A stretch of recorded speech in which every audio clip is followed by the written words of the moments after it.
تعالیٰ نے شادی کو بہت آسان کیا ہے. رسول اللہ صلی اللہ علیہ وسلم نے شادی کو بہت آسان کیا ہے. وہ آسان اس طور پر ہے کہ اگر آپ کے گھر میں کوئی نکاح پڑھانے والا ہے، صرف 2 گواہوں کی موجودگی میں صرف لڑکی کی مہر ان کو طے کر دیا جائے اور تھوڑے سے آدمی رشتہ داروں کے موجودگی میں ان کا نکاح کر دیا جائے، جو ماں باپ سے ہو سکے بیٹی کو دے کر رخصت کر دیا جائے. شادی بوجھ نہیں ہے، لیکن جب سے شادی کو ہمارے معاشرے نے، ہمارے سماج نے بوجھ بنایا ہے، آج بیٹیوں کی عمریں 40 سال ہو جاتی ہے لیکن ان کے گھر پر رشتہ نہیں پہنچتا. اگر پہنچتا بھی ہے تو 20 رشتے آتے ہیں، کھا کر کے حرام خور چلے جاتے ہیں اور بدنیتی کا جواب وہاں سے جا کر دیتے ہیں، فون کر کے کہہ دیتے ہیں کہ مجھے وہ رشتہ پسند نہیں ہے. اور اگر پسند بھی ہوتا ہے خدا نخواستہ تو کہتا ہے میرے ابا کی طرف سے کوئی مانگ نہیں ہے، میرے بیٹا کی طرف سے کوئی مانگ نہیں ہے. لیکن دوسرا بیٹا کہتا ہے کہ سماج ایسا ہو گیا ہے، بس ایک گاڑی دے دیجئے. اس کے بعد دوسرا فون کرتا ہے کہ دیکھیے میں ایک اور بیٹا ہے، وہ کہتا ہے صرف 2 لاکھ روپیہ دے دیجئے چونکہ ہم ولیمہ کریں گے، ولیمہ کے لیے میرے پاس اوقات نہیں ہے. اے ہنجاروں کی جماعت، اگر لڑکی والوں کو مجبور کر کے ٹھیلا چلانے والے، رکشہ چلانے والے، دن بھر مزدوری کرنے والوں سے اگر آپ نے 1 لاکھ 2 لاکھ 5 لاکھ اور 10 لاکھ کا ڈیمانڈ کیا ہے اور اس ڈیمانڈ پر شادی کیا ہے تو سن لیجئے نبی کا فرمان. اللہ کے نبی صلی اللہ علیہ وسلم فرماتے ہیں اگر کوئی عزت حاصل کرنے کے لیے شادی کرے گا اللہ اسے اس دنیا میں ذلیل کر دے گا. اگر کوئی دولت حاصل کرنے کے لیے شادی کرے گا اللہ اسے دنیا میں فقیر بنا دے گا. اگر کوئی آدمی حسب و نسب کی وجہ سے شادی کرے گا اللہ تعالیٰ اس دنیا میں اسے ذلت کی موت دے دے گا، کیونکہ یہ دنیا اللہ کی بنائی ہوئی ہے. اللہ کے نبی نے فرمایا الدین یسر، دین آسان ہے، شریعت آسان ہے، اسلام آسان ہے. اسلام میں کہیں زبردستی نہیں، اسلام میں کہیں مشکل نہیں، اسلام میں کہیں دقت نہیں، اسلام میں کہیں پریشانی نہیں ہے. ہم اور آپ نے اس کو مشکل بنا لیا ہے، اور جس نے بھی بنایا ہے کل قیامت کے دن اللہ کے سامنے منہ دکھانے کے لیے تیار رہیے گا. یہ 2-4 لاکھ روپیہ تو چند مہینے میں ختم ہو جائیں گے، نہ جانے ایکسیڈنٹ کی موت میں چلی جائے گی، نہ جانے گاڑیاں حادثے کا شکار ہو جائے گا.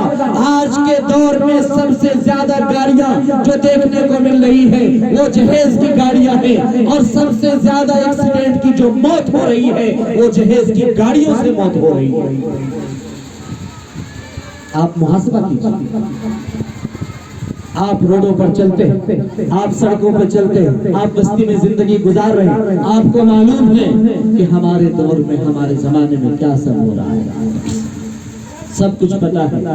اس لیے اگر یہ ڈر ہے کہ ہم نے اللہ پر ایمان لایا ہے، رسول اللہ صلی اللہ علیہ وسلم پر ایمان لایا ہے، جنت دوزخ پر ایمان لایا ہے، قیامت کے دن پر ایمان لایا ہے، تو اللہ کو حاضر و ناظر جان کر قبرستان کے سامنے میں، عیدگاہ کی موجودگی میں آج ہاتھ اٹھا کر یہ عہد کر لیجئے کہ اللہ نے ہمیں بیٹا دیا ہے تو ہرگز ہم بیٹا کو کبھی بھی بیچیں گے نہیں، اور بیٹے کے سودا ہم کبھی بھی نہیں کریں گے انشاءاللہ. نہیں لیں گے جہیز اپنے بیٹے کی شادی میں. ہاں موڑی ہلائیے، کوئی بات نہیں. دیکھیے ایک شخص نے اپنی بیٹی کی شادی میں تقریباً 15 لاکھ روپیہ خرچہ کیا. جتنے سامان ہو سکتے تھے وہ سب کے سب سامان ان کو دے دیا اور نقد کیش بھی دیا. شادی ہو گئی. کچھ دن کے بعد لڑکیوں کو ان کے شوہر، ان کے ساس، ان کے سسر نے اتنا ٹارچر کیا کہ وہ زہر کھا کر کے مر گئی. باپ جب اپنے بیٹی کے دروازے پر پہنچتا ہے تو اپنی بیٹی کی لاش کو دیکھ کر دل پر ہاتھ رکھ کر آنکھوں سے آنسو بہا کر کہتا ہے اے راما جا